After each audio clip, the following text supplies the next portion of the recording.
Welcome to Sunny Brands, the podcast that highlights the companies that make the world a better place. I'm Eliezer Reese, founder of Odd Notion, a branding agency and proud B Corp here in Portland, Oregon.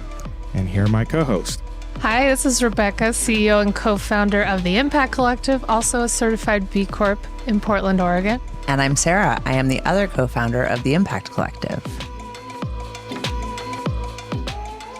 Super excited for today's episode. So throughout this second season, we've kind of thought about exploring different companies, about how they have an impact. We've explored some types of companies about whether or not they can have an impact, alcohol, AI. And so today, super excited to talk about a plastics company. We're going to talk about Lego. And can they be purposeful? And can they be purposeful? Can they responsible? Yeah. We know that. Can they? We know they're cool. Yeah. We know we love Lego. Yeah, everybody loves Lego. Yeah, that was definitely my COVID hobby. Yeah. Was Lego. And then we had to have, my husband and I had to have a serious talk about the plastic. Like, I learned, how many can we buy? Yeah. You know? And I learned I didn't know this. They're the biggest toy company ever. And they became the biggest toy company like really early on. Yeah. Which is wild. Yeah. Good for them. No spoilers. No spoils.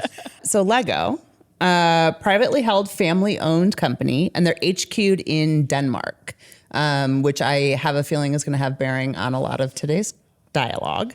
So they were founded in 1932 and have been family-owned, privately held ever since. So their mission is to inspire and develop the builders of tomorrow by providing the best and safest play experiences to children while also delivering on their commitments to people, partners, and the planet.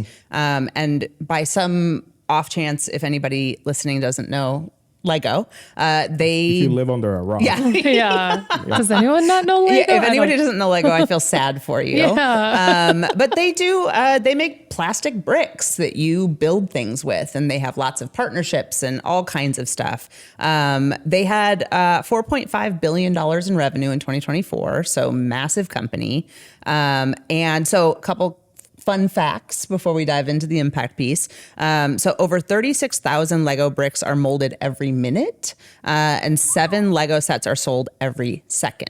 Wow. So that's a lot. There was a bunch more about if you laid every brick end to end, and I was like, all right, enough. It's a lot of Lego. Plastic. It's a lot of plastic. Yeah. One of the cool things also, the famous Lego brick that we play with today is more than 50 years old, and the bricks made back in 1958 are what's the word? Compatible with the bricks made today. So if you have a set from 1958 and a set from 2025, That's you can cool. build something with those two things together. So kind of couples with their whole sustainability situation. yeah. Also such a good business model. They Yes. haven't had to improve. Yeah. That's really great. Well, when you start with perfection, you don't really have to go anywhere from there. It is also patented. Yeah. So that whole situation, the way it all works, the system, it's brilliant. Yeah. Lots of people try to replicate. But today, one of the things we're going to focus on talking about is what's possible when all the stars align. When the culture demands responsibility and accountability, when the government supports impact-driven businesses, and when businesses are accountable to their many stakeholders. So excited to chat about that and learn more. Yeah, me too. So my experience researching this, I'll admit, even though I have several Lego sets at home, I was not aware of where they were headquartered, but it became clear as first thing I did, go to their impact report, and I'm looking through and I'm like, wow, like some of these things are so far ahead and they're not even a B Corp or they don't even have any kind of certification. I was like surprised. And then I realized like, oh, they're in the EU. Which is one of the reasons why we selected Lego for this episode is the fact that they are not a B Corp, and we're trying to learn how can someone who's not certified is still following through with their promises, brand promises, and that sort of thing. So as someone who, we're very new into the B Corp movement. I think what I hope that people can take away from this is just hey, it would be great if you're certified, but if you're not certified, this is your encouragement. Like, you're about to hear how a company is doing it without the certification, and they're motivated by their why and their passion and their promises as a brand. So, and a big company like simply follow the framework of Lego. Yeah. Seriously. It's Yeah. going to be my new go-to impact report like that. It's pretty good. So I'll tell you a little bit about it. The first thing that I noticed, well, I thought this was cool. They had their 50, 60 page report with a bunch of data, but they also had a 1-pager with the highlights, which is like chef's kiss, like three pillars that they pay attention to: children, environment, and people. Each of the pillars, they had one really impactful metric and story to tell. And it was just like, and it all stuck with me. I think that's the point. It's like, that's easy to remember. I'm like, I know what you're about. Some cool things. So the children pillar, obviously that is very in line with their mission. They say they've impacted 9.86 million children, and I think it was a 2023 report. Through In 1 year? Yes, yeah. Wow. So, and I was like, cool. What does impact mean? Like, that could mean a lot of things, Sure. right? But the cool thing is that they define it. They conducted research to measure the impact. So what I love about this is, we've talked about this with you, Eliezer, how there's like a lot of times in this work, there's squishy metrics, like especially if your impact is all around people, which this is all about children. Like if you're trying to make people happier or improve people's lives, like how do you measure that? Well, Lego did such a good job measuring that. They defined it. They did research to define it. And they did surveys. So children expressed that they value play, creativity, and innovation in school. Children had an increased sense of agency through their programs. They enjoyed building solutions to sustainability challenges. And they also interviewed teachers, and all the teachers identified increased participation from typically less engaged children. So I just thought that was such a good example of like the squishy metrics it takes more work. Obviously, they conducted this research that, they also have a lot of resources that are not available to a lot of folks, but it is possible. Like you can get that data and put numbers behind it and stories behind it. And so, yeah, I just loved that part. Well, and it's like not necessary, right? Like that's such an independent choice to make, to go like, we make this really cool product and we know lots of people like it. There's like a cult following, but we're going to take it one step further. Yeah. It might be necessary though. I'll get to that later, but we'll talk about that. But yeah, exactly. If you want to have that clear, fine point, there's ways to do that. It just takes a little bit more effort. Environment, Sarah's gonna dive into that in a bit, so I won't talk too much about that one. And then people.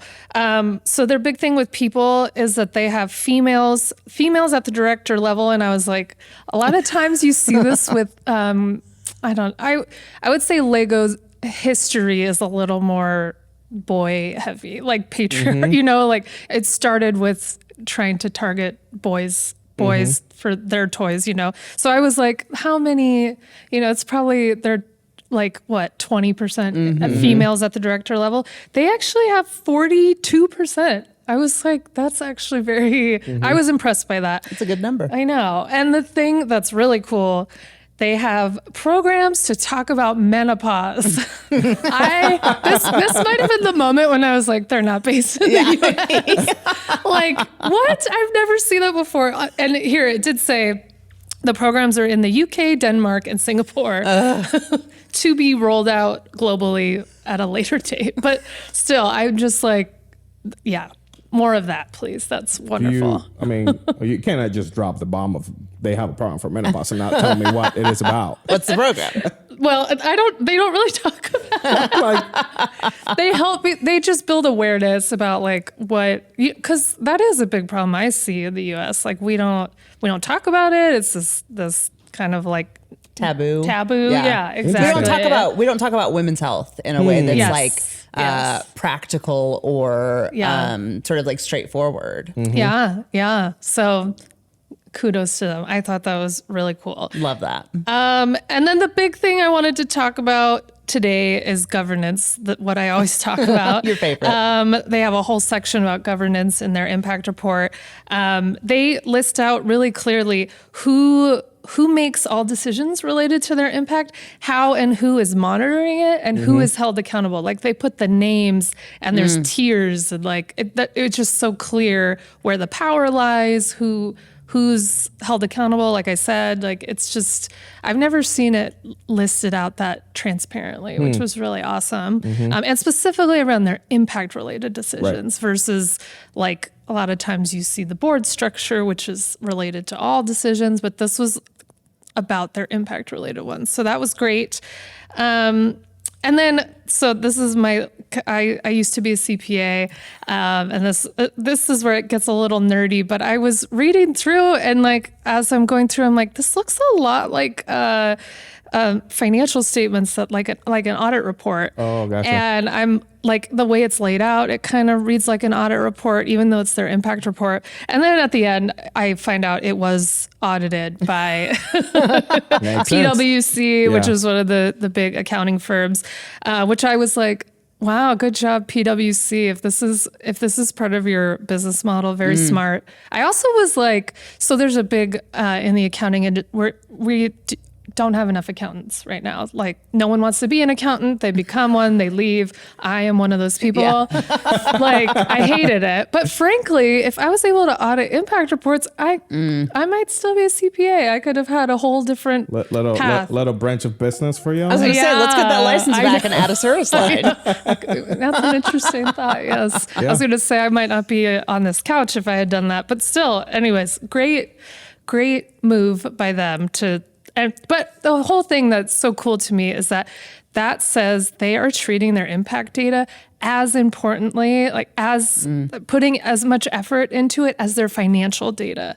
So having like CPAs audit that is saying that this impact data around the environment, around people, all the stuff that I read to you is actually audited by they're paying someone to audit it and make sure that it's all verified and is that legit. some of the equivalent of having someone like B-Lab ensure that your data it's is even more like when I was saying the what I was talking about earlier around the squishy data, like I guarantee that's because they're being audited, that they're like, you need to have proof of this, you need to verify it. So it's even further than B-Lab. But is that self-imposed? So great question. Perhaps actually definitely self-imposed because this was, I believe, 2023 data.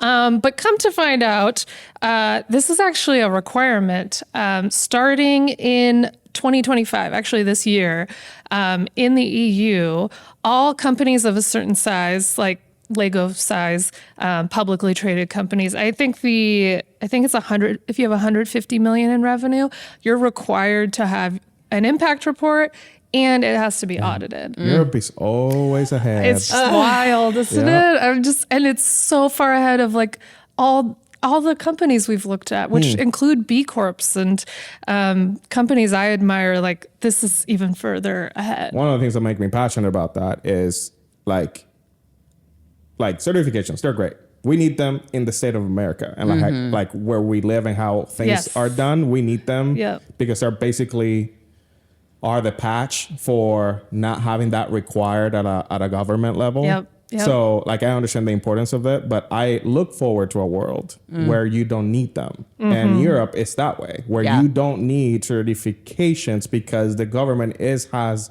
minimum requires for how to run your business responsibly. Yeah, isn't that nice?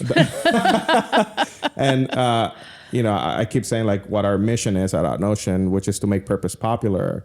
I wouldn't need that mission if we were required to do that from the get-go. Yeah, exactly. And so, thanks. But it's sort of looking at things from multiple angles, right? Because if purpose is popular, then the culture demands it. Right. If the culture demands it, then government supports it, or vice versa in some world. But like the goal to make purpose popular is in order to have those types of protections and structures and all of that. And purpose sounds kind of popular in Denmark. Yeah. Unfortunately, we're going the opposite direction. So it's whatever. Yeah. Let's all move to Denmark. Heartbreaking. Yeah, exactly. This all came out of, in 2019, the European New Green Deal. So that was passed in 2019 in the EU. And then as part of that, in 2022, they passed the Corporate Sustainability Reporting Directive, which is all around reporting on your ESG, so environmental, social, governance metrics and then having those audited. So it makes levels the playing field and it makes it more clear. A lot of people are like, ESG, what's that? You know, Right. this defines it and like makes it more clear what that ESG? means. Environmental, social, governance reporting. So Got it. you'll hear that it is used in the US. Bigger companies will report on ESG metrics, but yeah, in the EU, they're actually defining and making it legal what that means. you know? Gotcha. Yeah. So very cool. I know.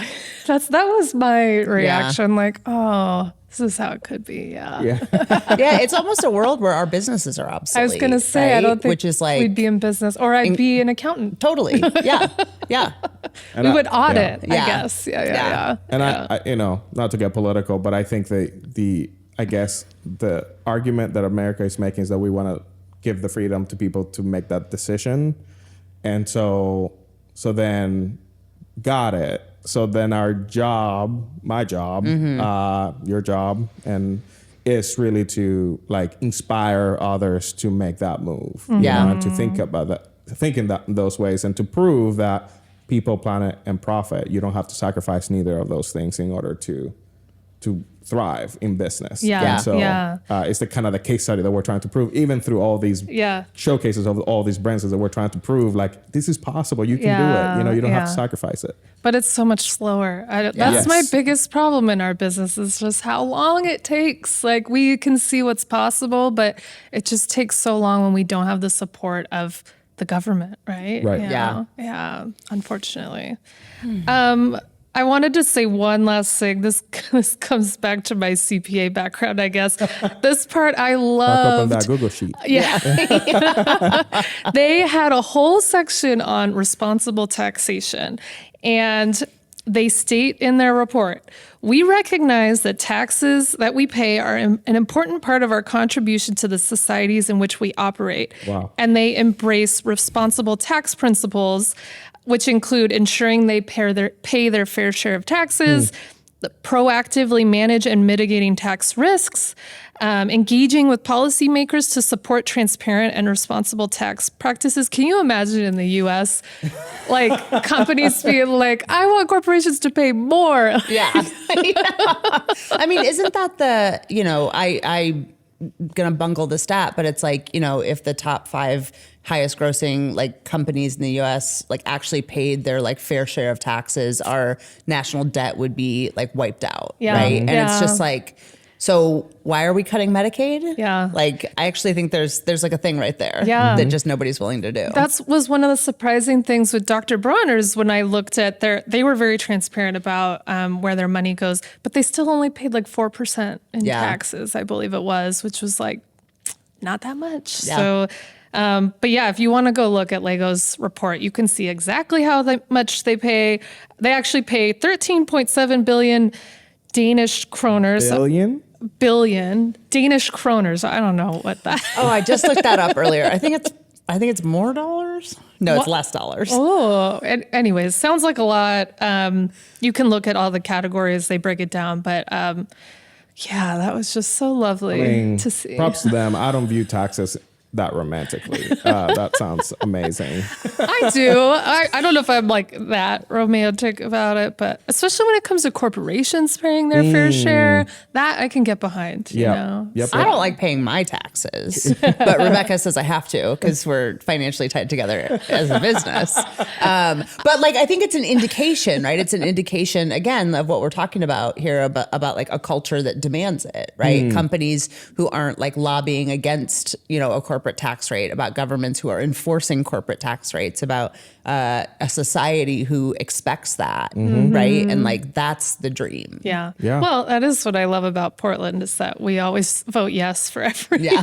which other people hate. But I'm that person that I like paying taxes. I just wish I got to decide exactly where they went. Yeah, that's true. That's true. Yeah. Anyways. Anyway. That's it for me. There's no was just IRS like, anymore, yeah. so they can't listen to this and get me in trouble. Super inspiring. Loved it. Yeah.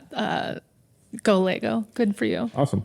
Well, I can't wait to talk about the environmental aspect, because I think that's sort of another part of the reason why we wanted to talk about Lego, right? It's like a company that makes stuff. And so, Plastic stuff. like super cool that they have like the research around kids and all of that stuff, but they're manufacturing. So the couple things that I wanted to talk about was the ways in which they approach that question. And actually, I mean, there's no scorching moment in this. I'm thrilled with what I learned. Oh, nice. So one of the things at the top, we've talked a little bit about the UN Sustainable Development Goals throughout some of these episodes, but I wanted to clarify sort of what they are and how they operate, because that's the focus for Lego on their environment section. So the UN Sustainability Development Goals were adopted by the UN in 2015 as a universal call to action to end poverty, protect the planet, and ensure that by 2030, all people enjoy peace and prosperity. So I think we're about 5 years out. It's going great. We're all going to get there. And there's lots of information. So there's 17 sustainable development goals. They're all integrated. They all sort of cooperate together. And countries have committed to prioritize progress for those who are furthest behind. So this is sort of a global initiative. And so, and the Sustainable Development Goals also come into play in the B Impact assessment. There's a SDG action manager within the assessment that you can kind of track your progress towards them. So how Lego uses them. Kind of looking a little bit of what Rebecca talked about like the 3 pillars and their focus. So there's 17 sustainable development goals. Whoa. And Lego has chosen 2, which is the correct number to have chosen. Love to Love see that. it. Love to Yes. see it. And so, they say they're committed to making a positive impact for children. And so the 2 sustainable development goals that and I'm going to stop saying sustainable development goals after this because I can barely get it out. SDGs is good. Yeah. We all know what we're talking about now. So they're particularly inspired by SDG 4, which is quality education, and SDG 12, which is responsible consumption and production. So what they say is that this is where they see our contribution making the biggest impact on the lives of children and the planet within those 2 goals. So again, I want to talk about the responsible consumption and production SDG. How can a plastics company be good for the environment?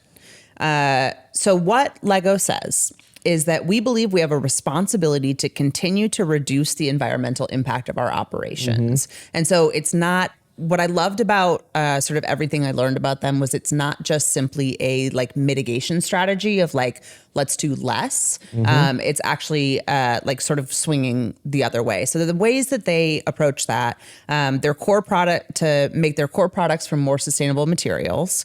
So they're bricks, the Lego bricks. Yep. They are committed to removing all single-use plastic from their packaging. Didn't I see that for like their goal to be coming up, like 2026 or something like that? Yeah. And I've got some details on how they're approaching That's crazy. that, which is like, and I love to, a lot of the stuff I'm going to be talking about is like the goals that they set, the way that they walk the talk. And these numbers aren't like 2050. They're like 2027, 2028, right? It's things that are actively sort of in progress. So they also want to reduce the carbon footprint of bringing a Lego product to market and limit their use of resources. And the other thing that's really timely right now, especially after everything with Dr. Bronner's, is they say by engaging our entire value chain, we aim for 0 environmental impact. Wow. Like 0 environmental impact. That's crazy. Very interesting thing to Is that say. even possible? Yeah. It's So- Lego. Anything's possible. Oh, I love the childlike wonder. Innovation. That's what they're all about. Exactly. And it's interesting through so much of this stuff was looking at the way that they engage their supply chain.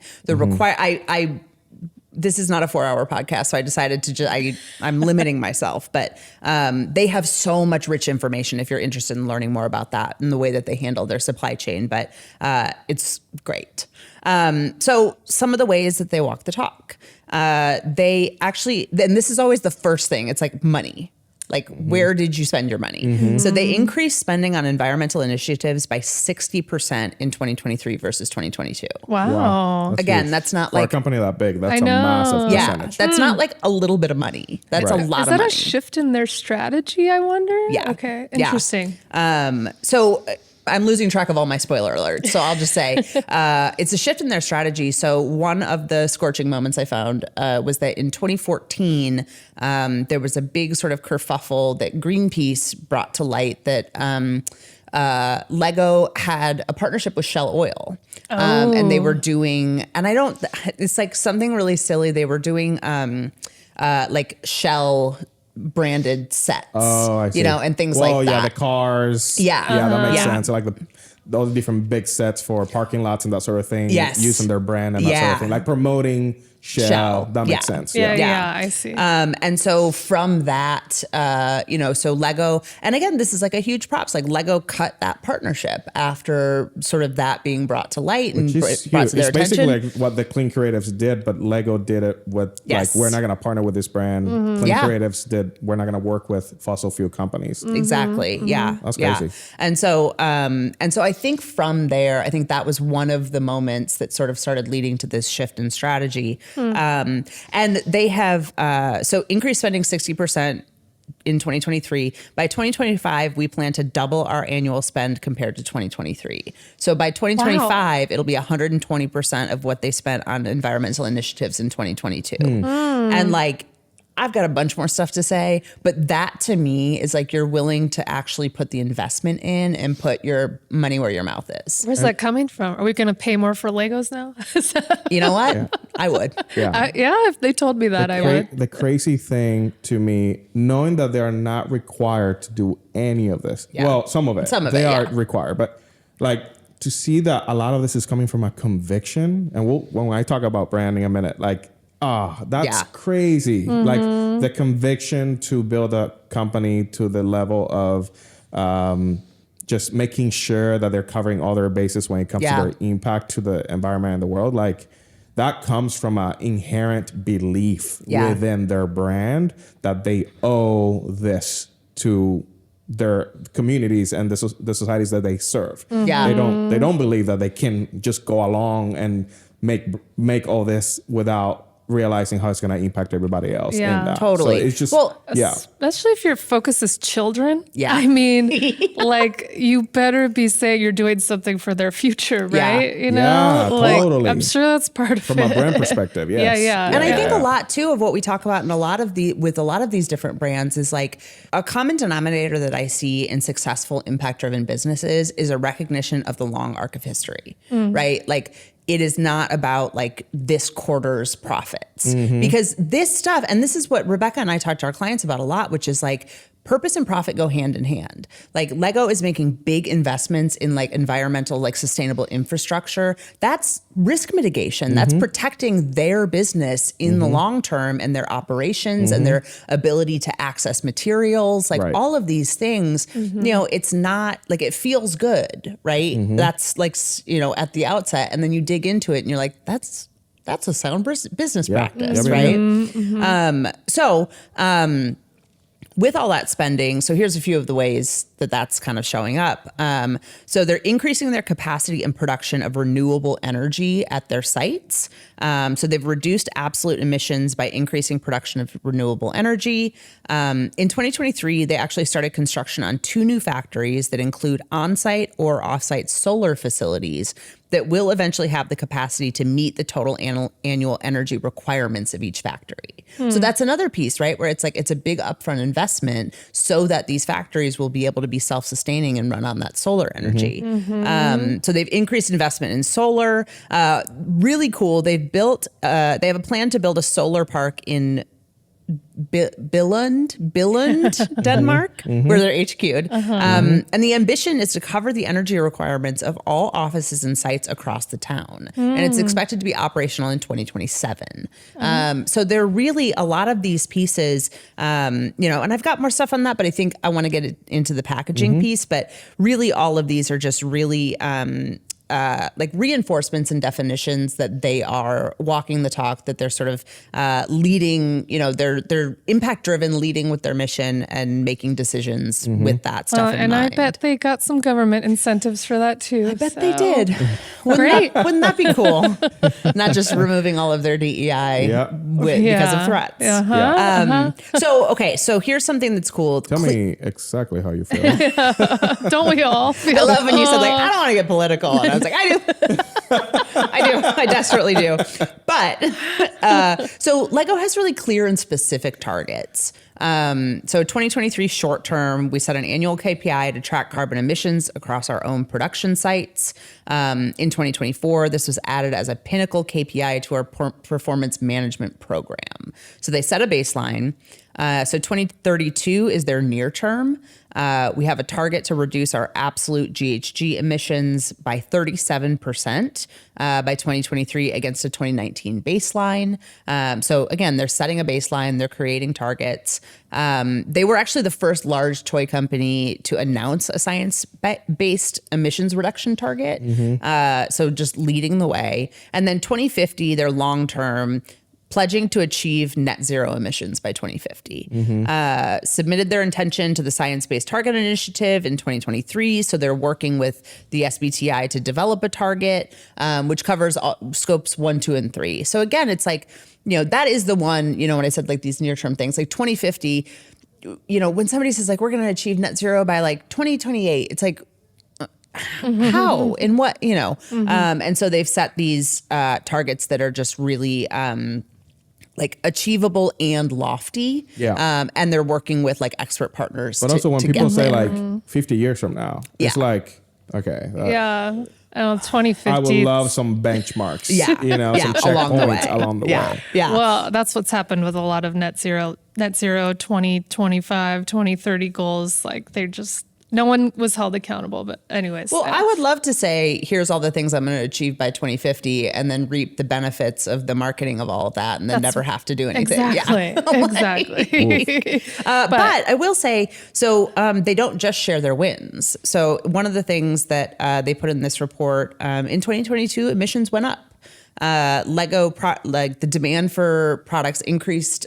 And so they had to meet the demand. They extended capacity in their factories, in their manufacturing, and so I love seeing a miss. It's always nice, especially when everything is so cheery. So just real briefly, addressing sustainable materials and packaging. So they're working. Their big thing is like not just having like shitty, sustainable packaging. It's like trying to find really high quality, the things that meet all of their requirements. So to me, so much of this stuff is really well thought out. So they're not just thinking about, how do we get rid of this one piece of plastic? How do they get rid of all of them in a way that still maintains the integrity of their packaging? So, they're doing a lot of science. Like they're doing a lot of exploration. They explored over 600 different types of materials, and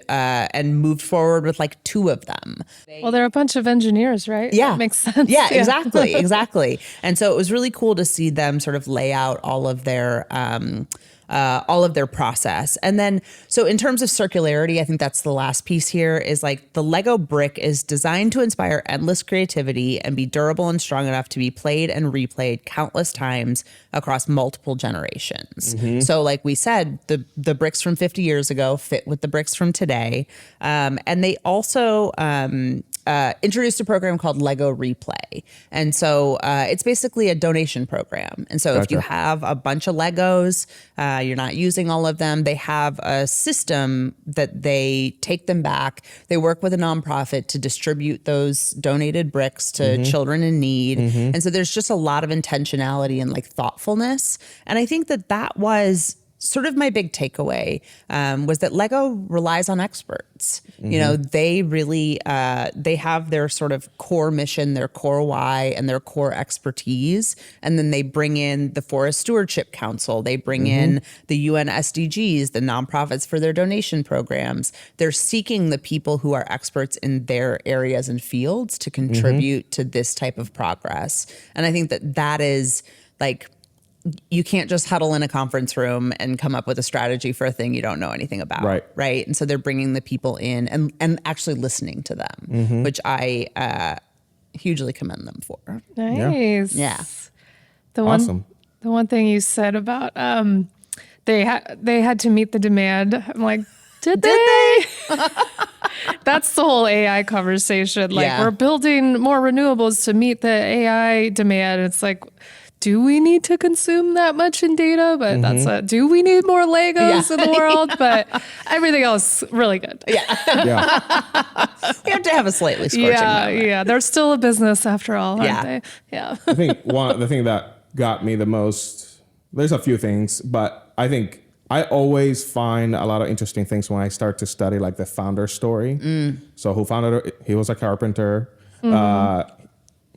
And his life before Lego, he had a carpentry shop. He was just making furniture and stuff.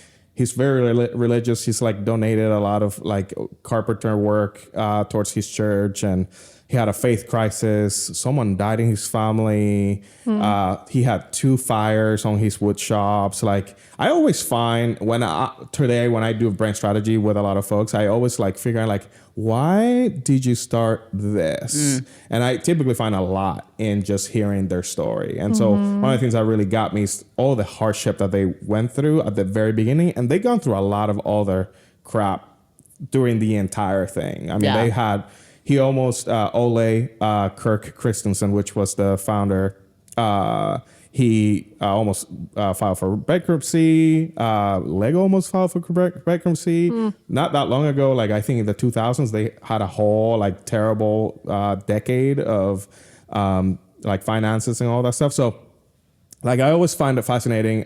Who doesn't love like a comeback story, a comeback underdog story. So I really find that in the Lego story. So really, there's a documentary about it. There's a book about it. There's podcasts about it. Like it's really, really fascinating. So highly encourage you to take a look at. But the thing I want to really talk about today is brand frameworks and like brand strategy. I think a lot of the times when we're welcoming at Notion, when we're welcoming folks into working with us, we're always trying to determine how far is purpose from this brand? And a lot of the times that what that means is that a part of their mission? Is it a part of their values? Is it a part of their audience? Is it in the product? Like where can I find the thing? And what I find a lot of the times is, this is great, that they are doing something. Like they have some random initiative on the side. Like I'm just like volunteering on Fridays. I'm like, okay. It's like buried in the footer of He's their like website. buried somewhere. It's like they have volunteer hours and they do it for their employees and all that stuff. But they haven't found a way to integrate it to the core framework of the brand. And when I say framework, there's a lot of them. The one that we use at Notion is Simon Sinek's Start with Why book, where he provided the golden circle, which is a why circle, a how, and a what. And so the why is your belief, your why, typically like a vision statement, and the how is typically it's a mission statement. The why is a vision statement, and the what is the offering or product. And so that's the one we use because it's super simple, easy to wrap your mind around. But Lego has a different framework, and they have a tier system. They call it belief, mission, vision, idea, values, promises, and spirit. So I'm just going to walk through these. I love these because they were able to integrate purpose at the framework of the brand. And so when people come to us, they're like, I don't know where to start. I start to ask like, let's walk through your services, let's walk through your product, how is it made, and all that stuff. So we can elevate that messaging to it. One hesitation I would have typically is if they're not doing anything at all and they're like, hey, can we talk brand and like how purpose? I'm like, what is your like, purpose? what are you doing? You know? And so it's better that you are doing something and you haven't connected it yet than not doing anything at all. Yeah, agreed. So we're always kind of trying to look for like, okay, always figuring out how to connect it to the framework. And so the belief, which is typically the why statement when we do it, is children are our role models. So I love that. You know, there's just so much there. And I'll kind of read this. Why is play important? They say when children play, they learn. Simple. Play has the power to change lives. Okay. Hell yeah. Yeah. We believe it's the best way to help children reach their full potential and learn lifelong skills. That's why our mission is to inspire, so how, and develop the builders of tomorrow through play. So I could just say play is the how. Like we're gonna, and the what is obviously the brick. Yeah. You know, so like why is we believe children are role models. Like, okay. So our audience then is children because that's what we're gonna go and convince and provide the ability for them to play. And then when it comes to the vision, it's a global force for learning through play. Like positioning also. It's like money, you know? It's learning, which there's plenty of brands out there that would say, yeah, we're like a learning platform, blah, blah, blah, masterclass, all these different platforms. But they have a method and it's play. So that's how. The idea is, or the offering is systems in play, which is what it comes down to the brick. And their values are imagination, fun, creativity, caring, learning, and quality.